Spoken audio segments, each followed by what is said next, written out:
no meio adventista e, no geral, meio evangélico, quando a gente fala pastor Odailson Fonseca, todos o relacionam a Novo Tempo. E, de fato, durante muitos anos, ele atuou na TV Novo Tempo, continua, só que hoje com uma área ainda mais ampla, além de atuar na Novo Tempo, atualmente, especificamente no Código Aberto, programa Código Aberto, mas ele também é o pastor responsável pela comunicação em todo o estado de São Paulo, da Igreja Adventista.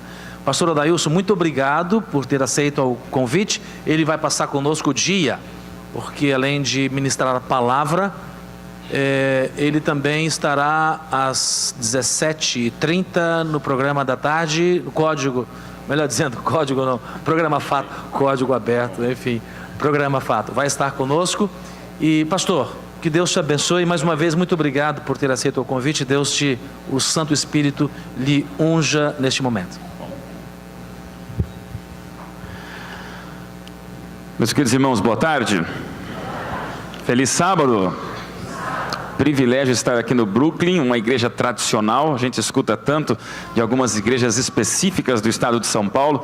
Eu estou apenas 2 anos realmente focando o estado de São Paulo, e cada vez mais eu percebo o potencial extraordinário que esta cidade tem, não só para o mundo dos negócios, mas acima de tudo para alcançar pessoas, amém? 42 milhões de seres humanos vivem nesse estado, panelão de gente chamado São Paulo. E aqui você vê os contrastes, você vê as oportunidades, você vê os desafios, você vê quantas coisas acontecem, e eu percebo mais do que nunca uma igreja forte. 2.400 congregações somente nessa região, nesse estado de São Paulo, provam que a esperança tem um lugar especial aqui. Meus irmãos, obrigado pelo privilégio, estaremos juntos, 5h30, o programa Fato é especial. Eu não quero aqui fazer promoção de departamento, eu acredito que o momento do culto divino é para estudarmos a Bíblia, então me permito apenas por 2-3 minutinhos dar um recadinho que na verdade é apenas a introdução do que nós vamos discutir hoje à tarde. Mais do que nunca nós temos oportunidades extraordinárias de comunicação. Meus irmãos, nunca nós vivemos com tantas oportunidades de comunicação na história. E eu gosto sempre de dizer que as grandes ações de Deus sempre têm que impactar as grandes multidões da terra. Deus fala para poucos, para que alcancem todos. Deus quer que todos recebam a esperança. E nós somos uma igreja que se envolve com livros, nós somos uma igreja que se envolve com rádio, nós somos uma igreja que se envolve com televisão. Eu estava pensando esses dias, né? O livro fica na estante, a rádio você escuta no carro, a televisão você tem na sala, mas tem uma coisa que está nas mãos de todo mundo hoje em dia. O que é? Smartphone. E aí eu já vejo aqui um grupo de jovens universitários que estão me escutando, estão me assistindo, e aqui a gente vai vendo mais do que nunca que nós vivemos uma geração numa revolução completa de comunicação. É o que nós vamos falar hoje à tarde. Mas como às vezes alguns não vêm, nunca esqueça que as redes sociais são redes de pesca para a gente alcançar pessoas. Querido universitário, aquilo que você posta nas suas redes sociais representa e revela o cristão que você é. Ontem eu estava na Vila Olímpia, ficamos até 00:30 ali com uma garotada conversando, discutindo, foi bom demais. Eu fico pensando mais do que nunca, Facebook é ou não é uma oportunidade de evangelismo? Quantos aqui estão no Facebook? Posso ver as mãos? Quantos estão aqui no Twitter? Mãos. Quantos aqui conhecem o Pinterest? Aham. Quantos aqui estão no WhatsApp? Olha só. Quantos aqui estão no Snapchat? Já estão sabendo, que legal. A gente conversa com jovens porque cada vez mais vivemos uma geração descartável, onde no Snapchat você posta uma foto que dura 24 horas, ela desaparece, e isso acaba traduzindo um pouquinho a cultura que a gente vive hoje. Eu só quero dizer para vocês, meus irmãos, redes sociais são redes de pesca. E eu acredito que existe uma geração criativa e alternativa que pode usar de veículos de comunicação diferenciados como esse aqui, para que a gente também anuncie a volta de Jesus. Pastor, qual é o grande projeto? A gente não tem. E hoje à tarde eu vou falar isso. Porque os grandes projetos de internet e smartphones sempre nasceram da mente de jovens com 20 e 22 anos, que às vezes ficam bilionários do dia para a noite porque inventam uma startup e de repente todo mundo percebe que ele fez algo que ninguém pensou. E aí surge um Waze, aí surge um WhatsApp, aí surge um Snapchat, aí surge um Periscope, e aí surgem outras coisas por aí. É só um recadinho para você vir às 5h30. Eu acredito que numa igreja com potencial como essa aqui, a gente pode alcançar muito mais gente se usarmos da viralização do bem, através também daquilo que é possível fazer na internet. Ouçam, amém? Meus irmãos, para eu começar a pregar, só reforçando o que o pastor falou, qual é o melhor canal de televisão do Brasil? Nossa, desse jeito, gente. Uau, nós vamos até as 2h aqui, sim ou não? Não, mas vamos lá animar junto, né? Qual é o melhor canal do Brasil? Aí sim, e desse canal do Brasil aí, Novo Tempo, tem um programa que é diferente, e é divertido, e é legal, e é bacana. Qual que é? Obrigado lá no fundão, ó. Sempre quando eu falo, tem uma criança que fala assim, tia Cecel. E eu falo, também, né? Mas meus irmãos, a Novo Tempo cumpre o seu papel. Eu quero apenas dizer a você, nunca esqueça que veículo de comunicação não substitui o maior de todos os veículos de comunicação de Deus, que é o ser humano. Não se acomode porque a Novo Tempo existe. Não se acomode porque o pastor falou de rede social. Não se acomode porque entregamos 770 milhões de livros aí na América do Sul. Lembra de uma coisa, nunca um veículo de comunicação vai substituir o ser humano. E por isso que a gente vem na igreja. Fica em casa assistindo pelo teu celular um sermão. Nunca vai substituir você vir na igreja e encontrar pessoas com as mesmas lutas, para que a gente adore o Deus que tanto nos ama. E por isso estamos aqui, e que Deus nos abençoe nesses próximos minutos, quando estaremos literalmente abrindo a palavra de Deus. Feche seus olhos, cubra sua cabeça, vamos orar. Pai do céu, aqui estamos, Senhor, para mais um momento de adoração na igreja do Brooklyn. Essa é uma igreja que tem história, Senhor, e essa é uma congregação que faz história. Um tempo tradicional, com tantas famílias aqui representadas, e a gente fica pensando nas gerações que já passaram por essa casa sagrada. E aqui estamos mais um momento, um sábado especial para te adorar. Senhor Deus, desça esse momento em nós, esteja entre nós e nos leve daqui para o céu. Apesar de lábios impuros, que esse desabafo de coração, junto com a palavra de Deus aberta, seja um sincero momento para nós nos encontrarmos mais perto de Ti. E como crianças, no tapete da sala, da casa do Pai do céu, que possamos ouvir da Tua própria vontade, aquilo que nós precisamos escutar.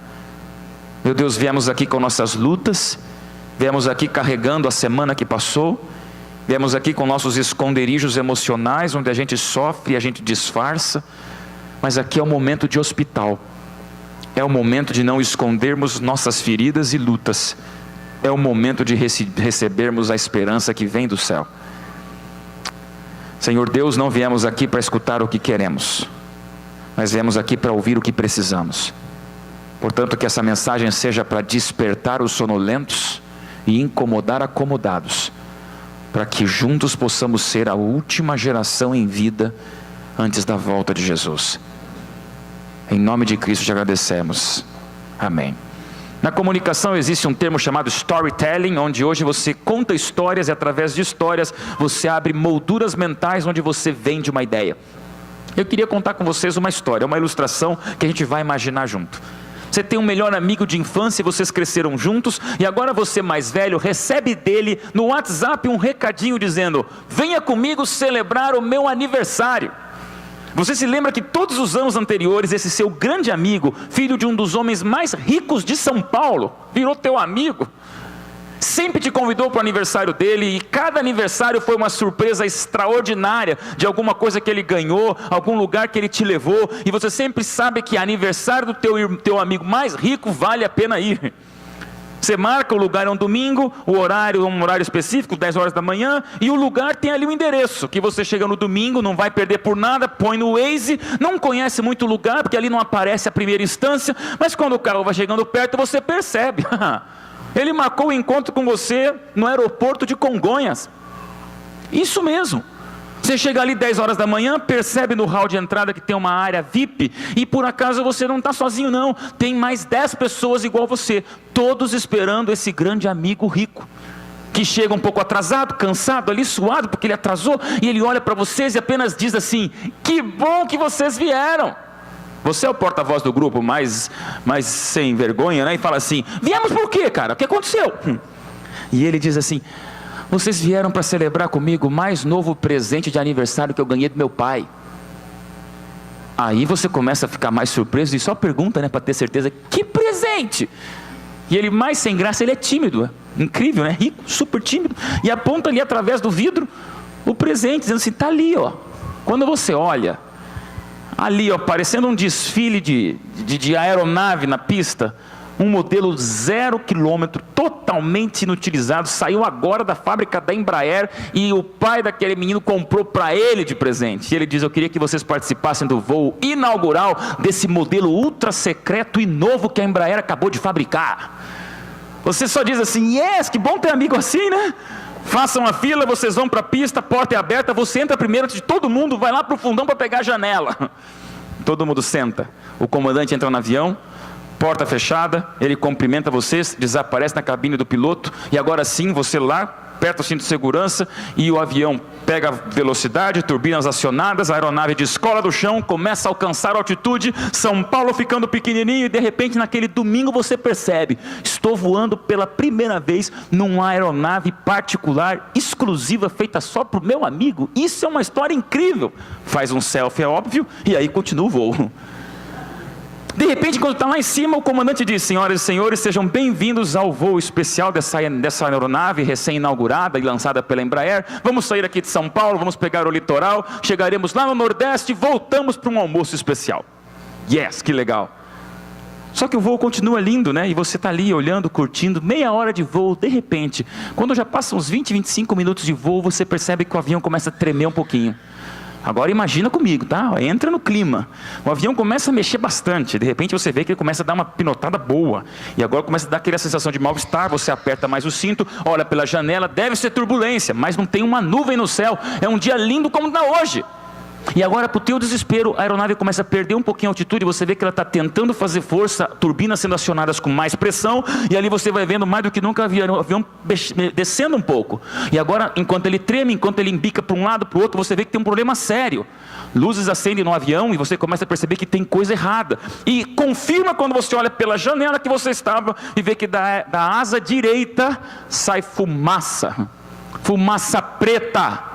E agora você grita lá no fundo: gente, está pegando fogo na turbina. Nessa hora o piloto aparece no corredor e, para o desespero de todos, vocês gritam: volta para lá! E o piloto diz: senhoras e senhores, eu liguei no piloto automático porque eu percebi que nós estamos com um problema sério e esse avião está com uma dificuldade na turbina direita, e pelo que eu percebi veio com um defeito de fábrica, e a turbina esquerda também vai entrar em colapso daqui 5 minutos. E aí você grita lá no fundo: nós vamos cair! E o comandante diz assim: E em pânico você diz: vamos morrer! E agora o comandante não está nervoso, não está tenso, não está preocupado. Pelo contrário, parece que ele tem o controle absoluto da situação emergencial. E ele diz assim: fiquem tranquilos, porque ninguém vai morrer. E agora você pergunta: como não? Agora é só imaginação, tá? A Embraer fez um sistema de aeronave que nunca contou para ninguém, e ele fala assim: agora vocês vão experimentar um projeto emergencial que nunca foi conhecido por ninguém. E aí ele aperta um botão do teto da aeronave, aquele lugar que você coloca bagagem de bordo, né? E em vez de cair máscaras de oxigênio, caem mochilas no colo de cada um. E aí você pergunta: que mochila é essa? E o comandante agora dá um sorrisinho dizendo: senhoras e senhores, esse é um avião extraordinário. Ninguém vai morrer porque eu vou abrir a porta e vocês acabaram de ganhar no colo de vocês um paraquedas. Só que ele diz: sejam rápidos porque só temos 4 minutos e o avião vai cair. E você diz: mas eu nunca pulei de paraquedas, eu não sei nem puxar a cordinha. Aí o piloto diz: fica tranquilo que esse paraquedas é mais extraordinário ainda. É só pular porque ele abre automático. E você pensa: mas que história, mas que presente de grego, hein, meu amigo? Não quero mais nem fazer selfie. E agora façam a fila. Você que era o primeiro a entrar, agora é o último a sair. Você só grita: vão logo, gente, só temos mais 3 minutos e meio. E agora sim, a porta está aberta, entra um soco de vento pela aeronave, fazem a fila, o comandante olha para a primeira pessoa e diz: pula logo, todos têm que pular rápido, agora não dá para brincar, ninguém vai morrer, mas pula logo. E a primeira pessoa, sem machismo nenhum, mas é uma mulher. Ela não pula, ela gruda. Pior que ela ainda pular, ela atrapalha a passagem. Ela fica assim, ó, grudada e petrificada. E aí o piloto diz, pula. E ela diz, não posso. Pula, jovem, por que você não pode? Está com medo de altura? Ela fala, não, eu gosto de altura. Então pula, está com medo do paraquedas? Não, eu acho legal, paraquedas é esporte radical, vou ter história para contar. E agora você em pânico lá no fundo grita, então por que você não pula logo, mulher? Ela olha para o comandante, sem mais nem menos, diz assim, sabe o que é? É que você me deu um paraquedas da cor verde, e a minha cor preferida é o violeta. Aí o comandante diz, eu não tenho uma cor violeta, e empurra a mulher. Pum. Ela pula. Aí o próximo é um jovem, você perdeu tempo com a mulher que não pulou, e o jovem também não pula, e agora o piloto diz assim, tem medo de altura? Não tenho. Ué, você não está com medo do paraquedas? Não, eu estou curtindo. Então por que é que você não pula? Aquele jovem vai pular, mas ele volta e diz assim, sabe o que é, seu comandante? É que eu queria não ser aí prejudicado aí com o sol que está muito forte. Você tem um óculos de sol para eu pular? O comandante diz, eu não tenho um óculos de sol, eu não tenho um paraquedas violeta, mas eu tenho um paraquedas, pulem de vez. O tempo está passando, falta só 2 minutos, tem 10 para pular ainda, e você está lá no fundo, eu te pergunto, o avião está caindo, sim ou não? É uma situação trágica e emergencial, sim ou não? Mas surge um plano incrível de salvamento, sim ou não? E aí eu te pergunto de maneira mais importante, estamos felizes? Ou começa a surgir no nosso coração alguns desejos diferentes, como por exemplo, um paraquedas incrível num avião que vai cair, só que não dá para ser da cor que eu gosto. Um paraquedas inimaginável para eu sobreviver, mas você tem um óculos de sol para eu ir junto? Eu acho que você entendeu o recado dessa ilustração. Venha comigo à Bíblia. Sabe por quê? Existe um texto na palavra sagrada onde a gente percebe exatamente a história como essa. Você já percebeu que às vezes nós vamos pedir para Deus algumas coisas que Deus não vai nos dar? Deus nos dá salvação, Deus nos dá esperança, Deus nos dá redenção. O comandante diz, vocês não vão morrer, e isso já é tudo que nós precisamos ouvir, mas mesmo assim a gente quer que o paraquedas venha da nossa cor preferida. E quando Deus não lhe dá a cor que você gostaria? E quando Deus não lhe responde do jeito que você queria? Na Bíblia existe uma situação assustadora. E é um texto que por muitos anos da minha vida me incomodou completamente, até eu entender o significado dele. Abra sua Bíblia em 2 Coríntios capítulo 12, versículos 7 a 9. Esse é um dos textos mais teologicamente complexos que eu acho da Bíblia, esse, de maneira prática. Não é um texto com datas proféticas, não é um texto com problemas doutrinários ou complexidades, mas é um texto profundamente difícil de ser compreendido. João capítulo 12, versículos 7 a 9. Perdão, 2 Coríntios capítulo 12, versículos 7 a 9. Repito, 2 Coríntios 12, 7 a 9. Abra sua Bíblia, liga seu smartphone, mas leia, é importante você ler a palavra de Deus. Nós lemos juntos. Para que eu não me ensoberbecesse com a grandeza das revelações, foi-me posto um espinho na carne, mensageiro de Satanás, para me esbofetear, a fim de que eu não me exalte. Por causa disto, 3 vezes pedi ao Senhor que o tirasse de mim. Então ele me disse, a minha graça te basta, porque o meu poder se aperfeiçoa na fraqueza. De boa vontade, pois, mais me gloriarei agora nas fraquezas, para que sobre mim repouse o poder de Cristo. Olha para mim e eu te pergunto, meu irmão, quem escreveu esse texto foi Paulo ou foi Saulo?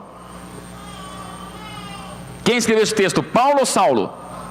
Paulo. Se fosse Saulo, estava tudo certo. Sabe por quê? Saulo era mau. Saulo matava. Saulo assassinava. Saulo invadia cidades e atropelava mulheres e crianças se fossem cristãs. Saulo era tão sanguinário que você viria no semblante dele o ódio por aqueles que diziam, um tal de Jesus morreu na cruz. Saulo gastava todo o seu tempo tentando esmagar de maneira cruel e demoníaca todos aqueles que diziam Jesus foi o Messias.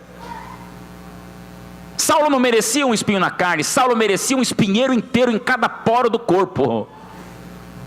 Pensando de maneira humana, né? Mas um dia Saulo vai para Damasco, a história se inverte, há uma ruptura incrível na história desse homem, que na verdade toda a sua maldade nada mais era do que uma busca desesperada pelo Redentor. Saulo cai do cavalo, fica cego 3 dias, e quando a sua visão volta, ali nasce um novo homem chamado Paulo. Paulo foi o maior evangelista da Bíblia depois de Jesus Cristo. Paulo foi o maior escritor da Bíblia, com 14 livros na palavra sagrada. Se Paulo estivesse aqui pregando com você, ele levaria você até as 4 da tarde, você não ia lembrar do almoço.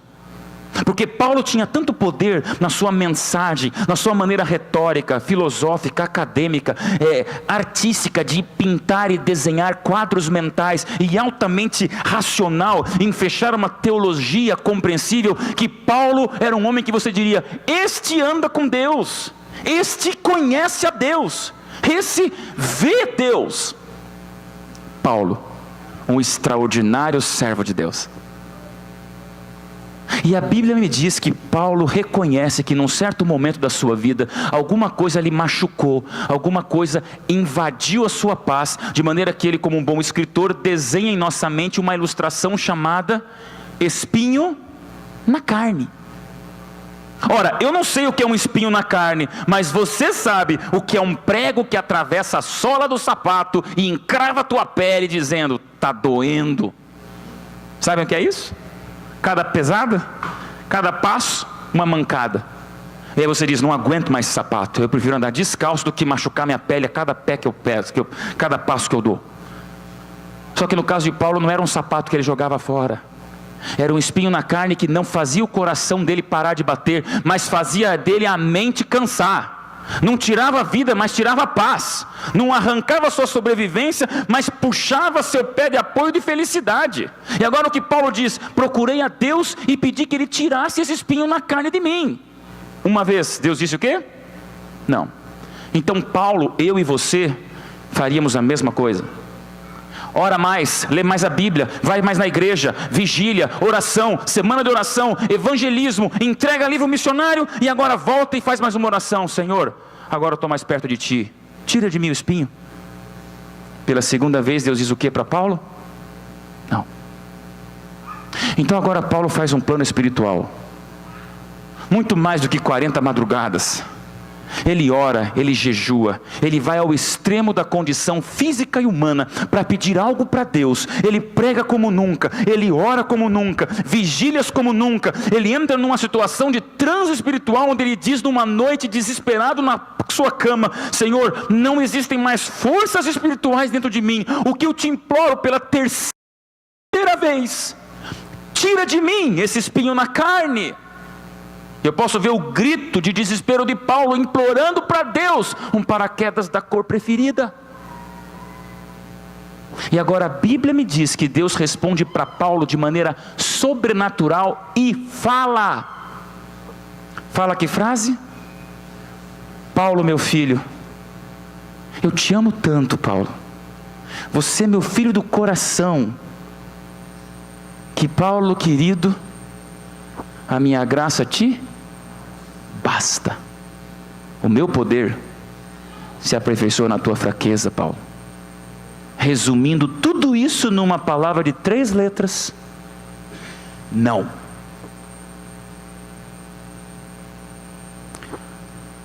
Como é que você se depara com Deus quando Deus lhe dá um não? Existem bancos vazios na igreja, não por causa do horário, porque o público mudou. Existem bancos vazios na igreja de pessoas que esperam da igreja aquilo que a igreja não proporciona. Esperam de Deus aquilo que Deus não vai dar. E se você quer entupir uma igreja de gente, coloca uma placa lá fora: venha ganhar todas as bênçãos que você sonha. Que aí, pastor Delmiro, o senhor não vai ter lugar nessa igreja. Porque é o que muitos estão fazendo por aí, no evangelismo da prosperidade, que para mim é mais um evangelicalismo. Por quê? Porque você dá o teu dízimo, você ganha a promoção que você quer. Se você dá a tua oferta, você vai ganhar casa na praia. Vem aqui, me dá o teu relógio que você ganha a cura do câncer que você espera. Então é só dar dinheiro que você ganha bênção. É um Deus em forma de máquina de refrigerante que você põe uma moeda e ganha o que você pediu. É um Deus em formato de mago da lâmpada que você esfrega um pouco e te dá 3 pedidos. Agora tem que se esforçar, hein? Tem que esfregar muito. O que está acontecendo com a igreja? Onde eu vejo mais do que nunca um Deus que abençoa sim, mas um Deus que abençoa com sims e um Deus que abençoa com nãos. E é sobre os nãos que eu queria falar hoje com você, porque isso dói. Como eu queria tirar da Bíblia esse versículo, mas está lá, para provar para mim e para você, que o próprio homem de Deus, Paulo, pediu para Deus algo e Deus lhe deu um descarado não. Eu não admito não. Qual era o espinho na carne de Paulo? 4 hipóteses que eu vou passar rapidamente com você. Na verdade, a gente só vai saber no céu qual era o espinho na carne de Paulo, porque até então não existe na Bíblia nenhum versículo bíblico que você pode ler 1000 vezes, você não vai ver um versículo dizendo, o espinho na carne de Paulo era, 2 pontos. Não vai ter isso. De maneira que levam os teólogos, pastores, estudiosos da Bíblia a tentarem interpretar pelo menos 4 possibilidades bem claras do que seria o espinho na carne de Paulo.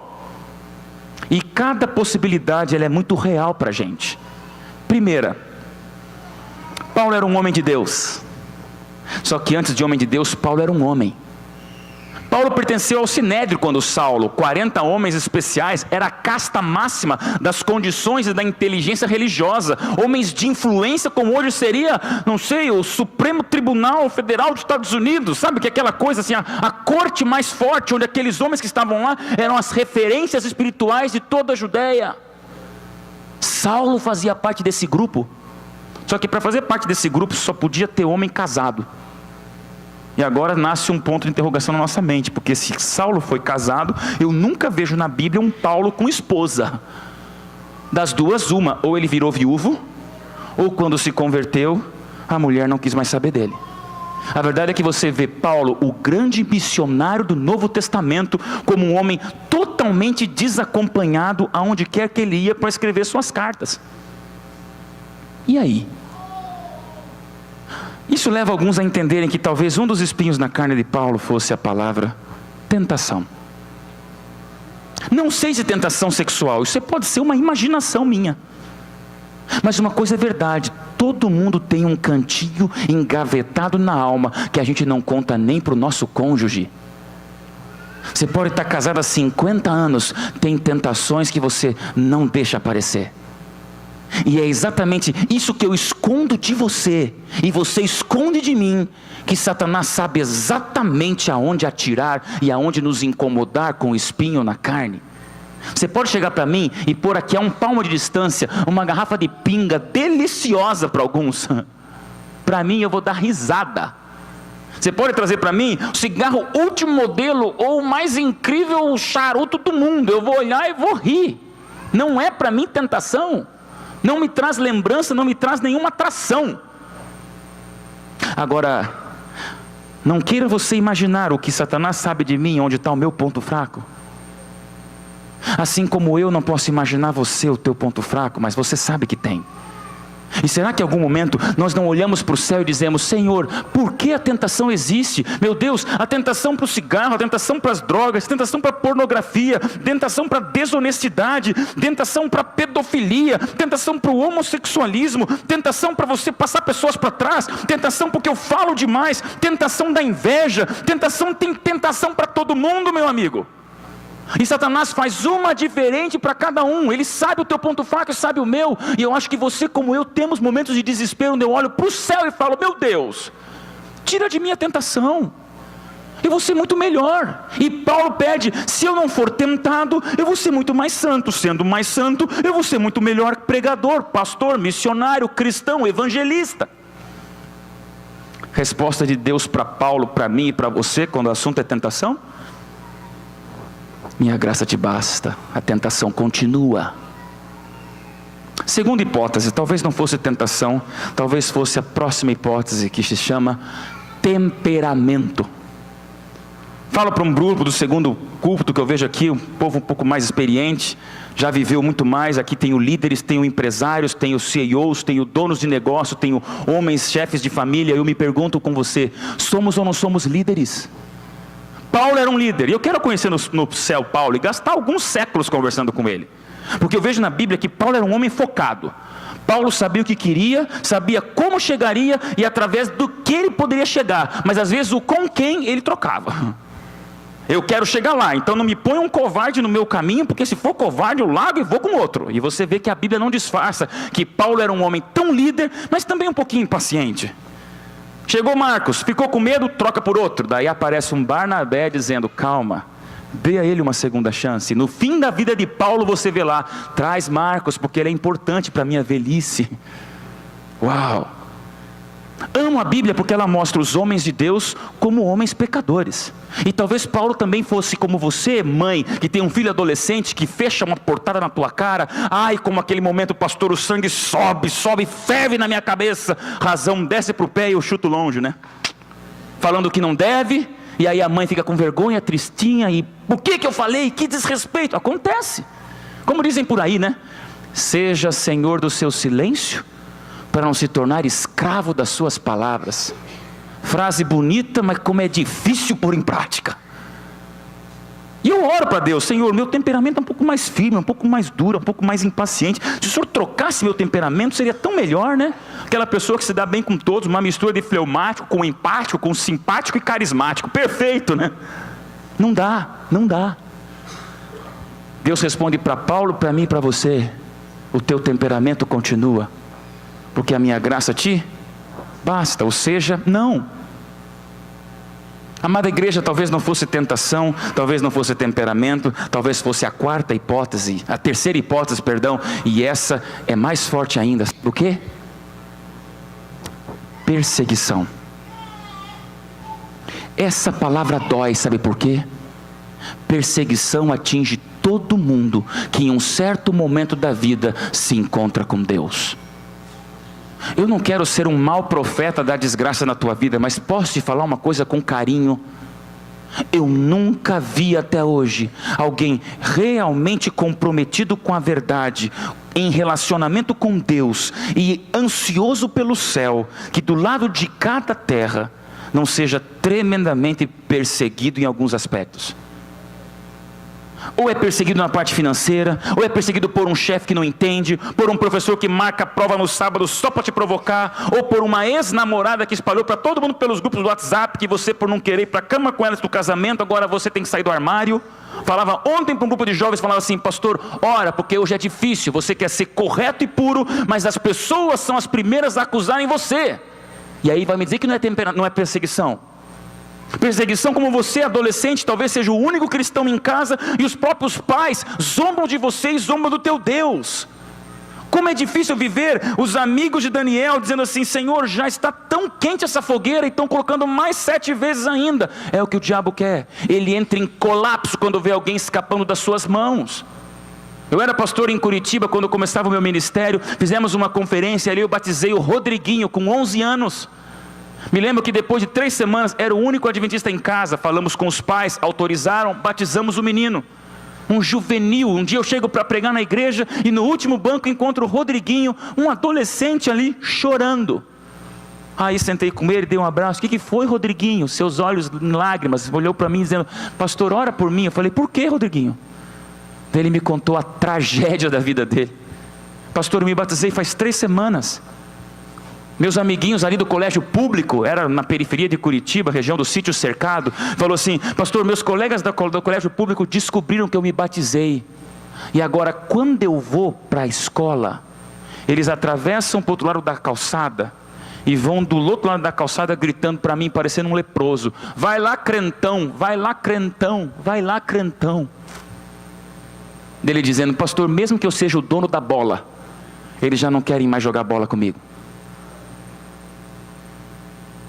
Amada igreja, uma coisa sou eu, com 16 anos de ministério pastoral, 40 anos de vida, pregando e incomodando o inferno, ser perseguido. Outra coisa é você olhar um juvenil de 11 anos, que já descobre na pele que está perto de Deus, é estar rodeado de perseguições dos demônios. Eu tenho que te falar isso. Se você não tem problema nenhum na vida, perseguição de nenhum ponto, nenhuma dificuldade, todo mundo só te dá apoio, você não tem nenhum problema, toma cuidado com a tua vida espiritual, porque Satanás sempre prejudica e tenta prejudicar aqueles que se escapam de suas mãos. Agora vem comigo e olhe Paulo. Já viu o homem que mais sofreu do que Paulo? Paulo acabava uma semana de oração, em vez de um presente que ele ganhava, sabe o que era? A polícia dizendo assim, ó, vem para cá passar 3 dias na prisão. O histórico de Paulo é assustador, porque Paulo foi apedrejado, fustigado com varas, foi chicoteado, picado por cobra, náufrago, esbofeteado, o tempo todo solitário. Eu acho que Paulo cansava de passar noites na prisão para dizer, Senhor, é isso que vale a pena pregar? Olhar as costas de Paulo seria ver o desenho de cicatrizes tão profundas de um homem que só vivia sofrendo. Quanto mais seguidores para Deus, mais perseguidores para si. Quanto mais salvos para o céu, mais paulado da polícia. Esse era Paulo, que eu acho que olha para Deus como você e diz, Senhor, tira de mim a perseguição, está cansando, está doendo o corpo, eu não aguento mais. E aí a resposta de Deus para Paulo qual é? Minha graça te basta. Amados, talvez não fosse tentação, temperamento, nem perseguição. Quarta e última hipótese para a gente encerrar a mensagem. Talvez fosse realmente um espinho na carne, como o próprio Paulo diz. Alguns acreditam que o problema de Paulo era um problema realmente físico, na pele, no osso, no corpo. Ele era um escritor, e você vê que quando ele termina suas epístolas, suas cartas, interessante, ele sempre diz assim, veja com que grandes letras eu assino meu nome, garranchos. Ou, olhe que tem fulano de tal escrevendo para mim, agradeço o meu escrivão. Paulo era culto, inteligente, acadêmico, teólogo, era um escritor. Para um escritor ter um escrivão, ou quando escreve fazer garrancho, das duas uma, ou ele tinha um problema na mão, ou ele tinha um problema na visão. É apenas uma suposição, mas muitos acreditam que o problema do espinho na carne de Paulo era que quando ele caiu do cavalo, ficou cego por 3 dias em Damasco, quando a sua visão voltou, não voltou do jeito que era. Não sei se miopia, hipermetropia, catarata, o que quer que fosse. Mas a verdade é que para um pregador como eu, que gosta de ver no último banco da igreja, se a pessoa está ali prestando atenção ou está distraída, imagine-se Paulo, um pregador como era, o que é você pregar para uma multidão sem poder enxergar as reações visuais da face da tua audiência. Talvez Paulo chegou para Deus e falou assim, meu Deus, eu quero enxergar melhor, eu vou pregar melhor. Troca o meu corpo que vai ser melhor. Você já olhou para você e não curtiu alguma coisa no teu corpo? Já viu? Alguns jovens me procuram e falam, pastor, quando Deus me criou, quebrou a forma, porque essa forma é muito horrorosa. Dói. Jovens que não gostam, jovens que se olham no espelho, é você que às vezes não curte o peso, os olhos, o nariz, o cabelo, alguma coisa deu errado na tua embalagem, né? E o pior, e quando não é o problema da embalagem que os outros veem, mas é você visitar num hospital uma garota de 12 anos com leucemia, ou um ente querido com 50 anos vítima de câncer, ou uma moça com 35 anos, que você vê que a vida está desaparecendo por uma doença incurável que ela nunca fez por merecer. Hoje eu queria falar para você desses problemas que geralmente a gente não fala, porque a gente vende aquela ideia triunfal de conto de fadas, onde todo câncer é curado, todo acidente não mata e toda doença passa.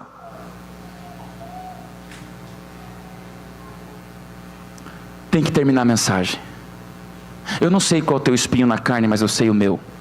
Talvez seja tentação, temperamento, perseguição, talvez seja um problema no corpo, uma doença, um físico que você não gosta, mas tem que ter uma solução para a gente entender por que é que Deus disse não para Paulo. E eu aprendi a entender por que esse texto está na Bíblia, quando eu fui professor no meu ministério. Veja aqui, o pastor Hélio tem um respeito pelo mundo acadêmico. Meus irmãos, hoje ser professor não é fácil. Eu fico imaginando o que é hoje você competir com o mundo mobile, as redes sociais, a internet, numa sala de aula que parece mais um octógono de gente lutando lá dentro. Só que eu fui chamado para ser professor de religião, numa das piores escolas na época, mais desafiadoras de Curitiba, que era do Boqueirão, uma galera barra pesada da periferia, e eu dava aula para o ensino médio. primeiro, segundo e terceiro ano, tinha uns marmanjões que davam 2 metros, chegavam para mim: o que o senhor quer ensinar para nós? E religião não reprova. Religião você não tem como brigar pela nota. Tem que ganhar atenção ou sair correndo. E aí eu me lembro até hoje que eu passei 1 ano dando aula de religião. A coordenadora da escola foi tão cruel, maquiavélica, que ela fez comigo, olha o que ela aprontou comigo. Me deu a turma 211, que eu me lembro até hoje. Era a turma mais difícil do colégio. Eram os caras mais arruaceiros, gente que não estava nem aí para nada. E ela me deu a aula de religião para eu dar para eles a aula na sexta-feira, último dia da semana, 11h30 da manhã, último período do dia. E o pior de tudo, depois de 2 aulas de educação física. Tenham pena de mim.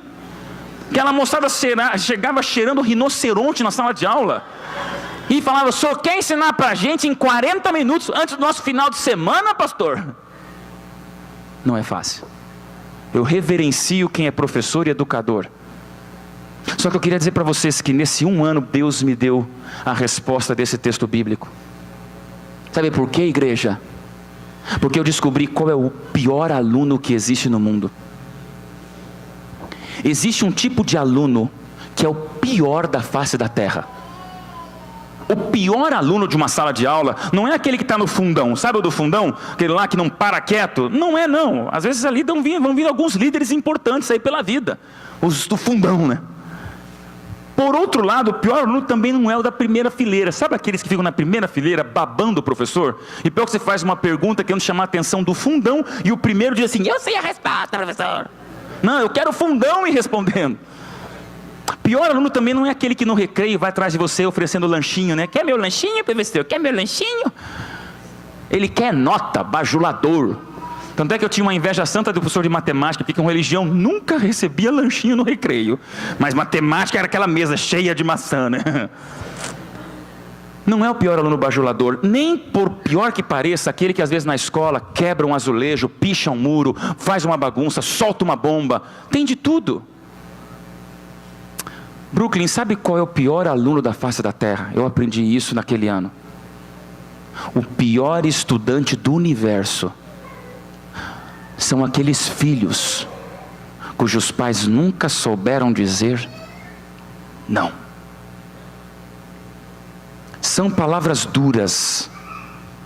E eu me encontro com vocês na mesma luta, porque tem uma filhinha de 6 anos que com aquele sorrisinho ela me desmonta.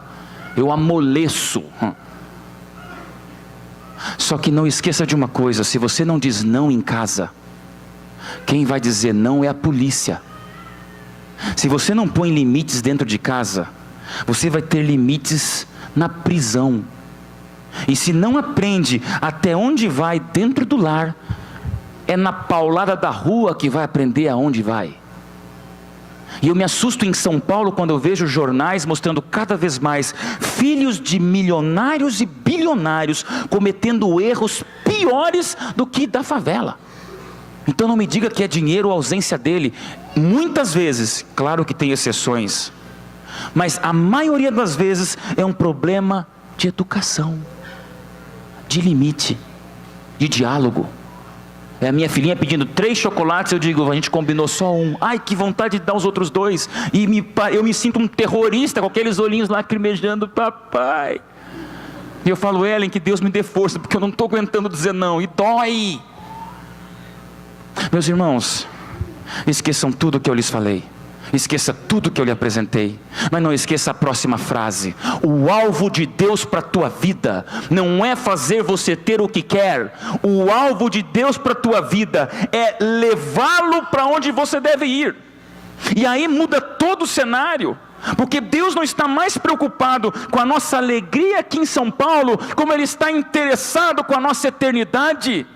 E quando Deus falou para Paulo: Paulo, meu filhão, minha graça te basta, sabe o que Ele mostrou? O verdadeiro valor da graça.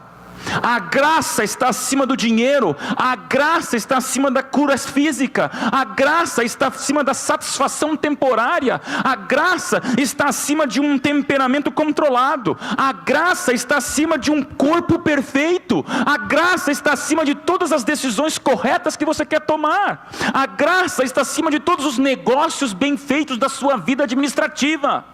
A graça está acima de tudo. E Jesus aí naquele momento mostrou para Paulo: Paulo, você olha o teu espinho na carne, mas eu olho você salvo. Paulo, você olha o que está doendo, mas eu olho que você está sendo salvo.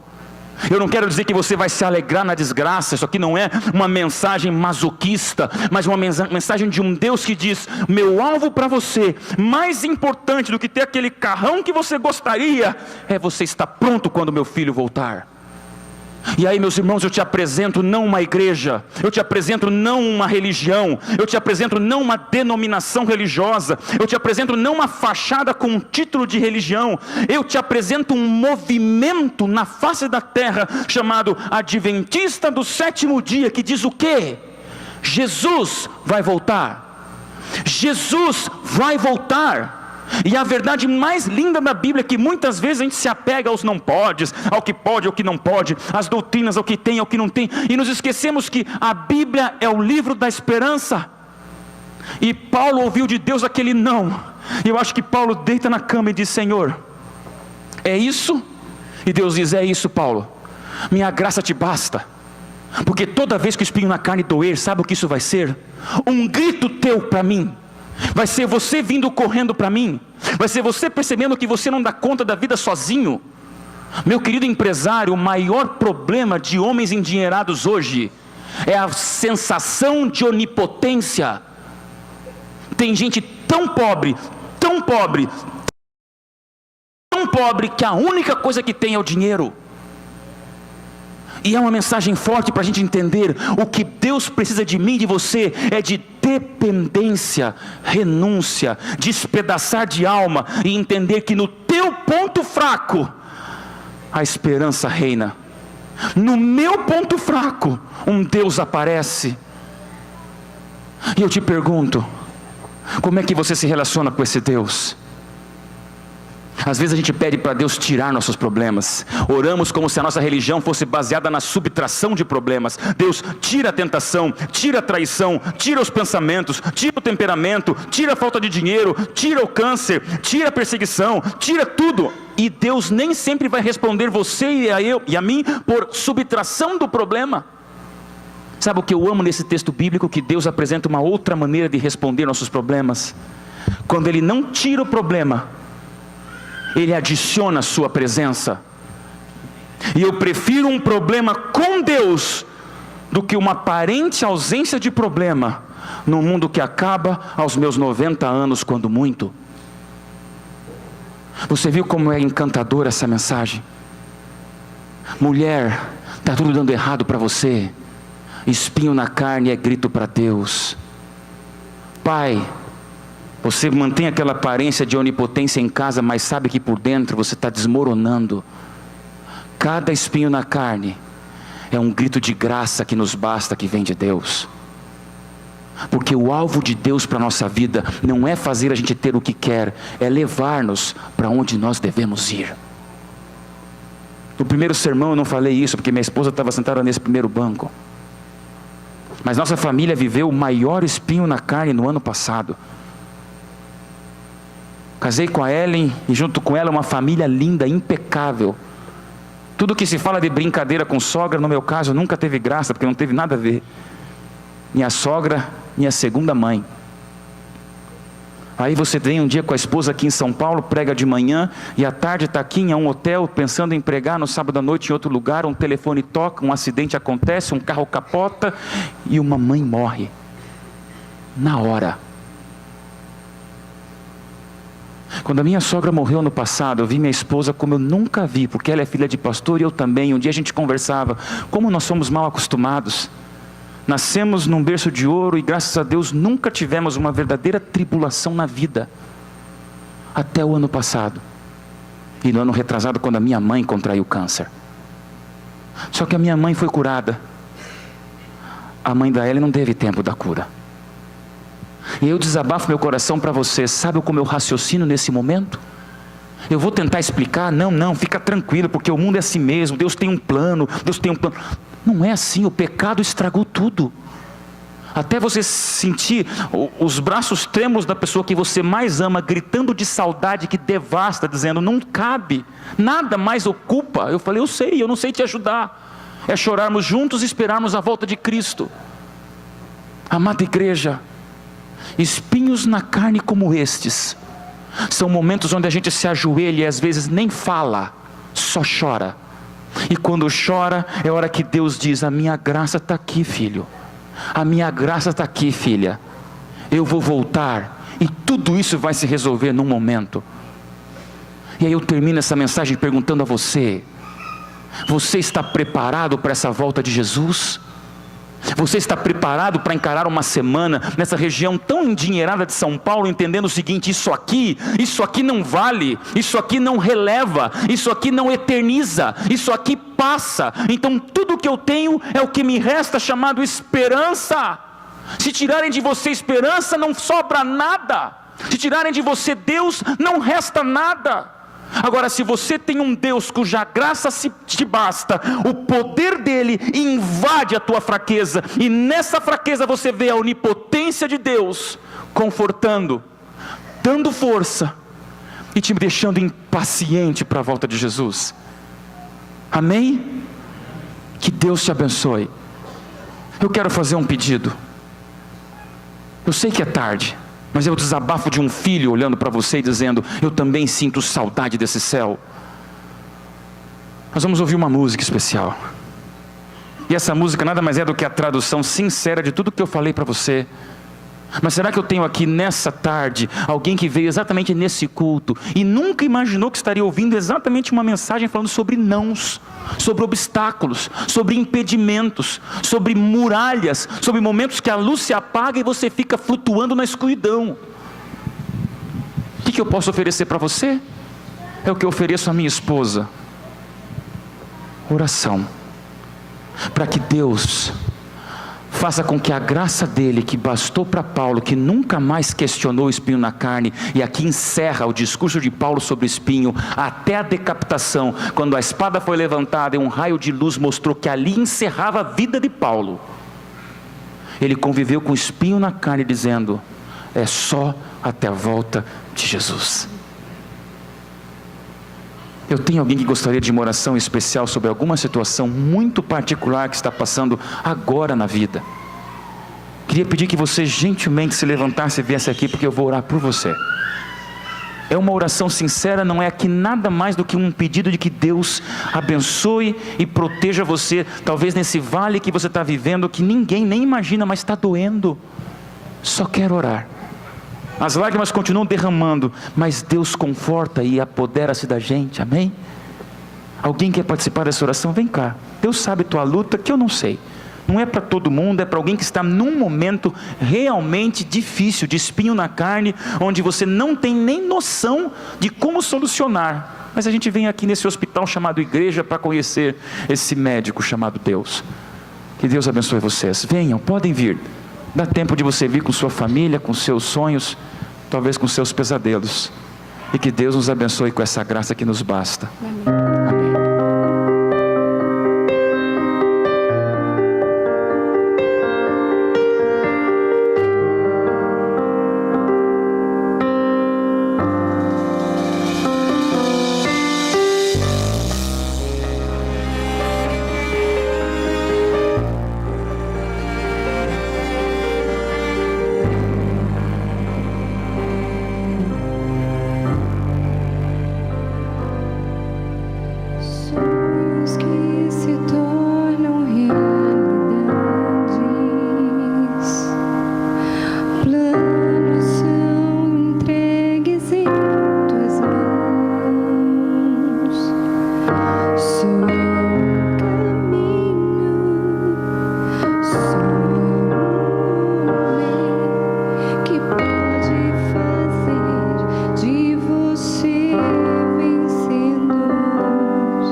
Só não esqueça que o alvo de Deus para a tua vida não é fazer você ter o que quer, é levar-nos para onde a gente deve ir. Com lágrimas e dores, esse lugar é o céu, onde tudo será explicado, tudo será resolvido, e para sempre a gente vai viver o sonho de Deus. Que Deus te abençoe. Espinhos na carne são gritos para a fortaleza de Deus se revelar na tua vida, não tenha dúvida disso.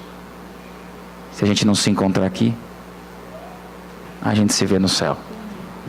Vamos orar? Pai querido, é tarde, Senhor, mas tudo que eu te peço nesse momento é que a graça que bastou para Paulo seja a mesma graça que nos baste. Tem gente aqui lutando, Senhor, com os espinhos mais diversos. Alguns a gente revela para todos, outros a gente esconde do mundo. A gente luta, Senhor, do lado de cá do céu, o pecador se envolve no pecado, vivendo as consequências desse mundo pecaminoso. Mas, Senhor, obrigado porque a tua graça é tudo que a gente precisa.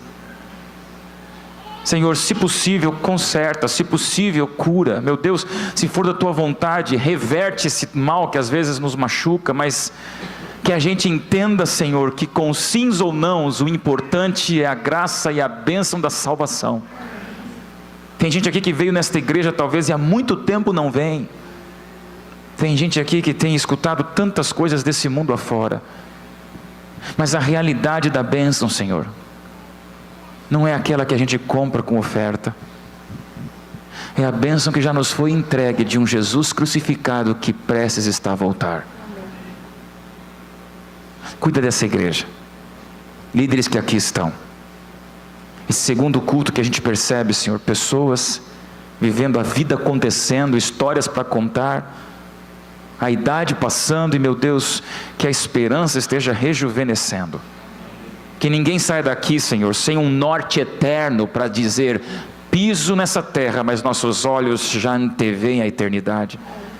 Que isso seja a nossa realidade, Senhor, que seja um dia espetacular de renovação, transformação e entrega. Abençoe cada família que aqui está, cada sonhador, sonhadora com seus sonhos únicos, e volta logo, meu Deus. Volta logo, Senhor. E com todas as forças da nossa vida, imploramos que Tu voltes ainda em nossa geração. Obrigado por esse momento. Perdoa tudo e nos dá essa eternidade aqui e agora, para sempre, Senhor. Em nome de Jesus. Amém.